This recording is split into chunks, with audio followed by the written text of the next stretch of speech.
লা ইলাহা ইল্লাল্লাহু মুহাম্মাদুর। তাহলে কি ইসলাম ধর্ম গ্রহণ করে ফেললেন থালাপাতি? দিন শেষে, রাত শেষে দেখবেন আমার সাথে কেউ, আমি একাই,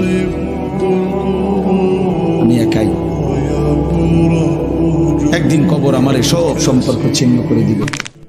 পৃথিবীতে ফিলিস্তিনের পর মুসলিমদের সবচেয়ে বেশি নির্যাতনের শিকার হয় ভারতে। সেখানে থালাপতির মতো এত বড় একজন সুপারস্টার ভারতের মুসলিমদের ইফতার পার্টিতে, আপনার কাছে কি মনে হয়?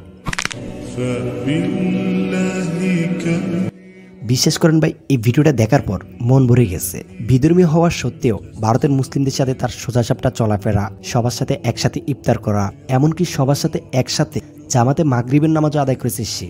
যদিও সে বিধর্মী হওয়ার কারণে মহান আল্লাহর কাছে তার এই নামাজ গ্রহণযোগ্য না, বাট তারপরও অসাধারণ, ভালো লাগার মতো। তবে মহান আল্লাহর কাছে একটাই দোয়া করি, মহান আল্লাহ তাআলা যেন তাকে ইসলামের সঠিক পথ দান করে। আমিন।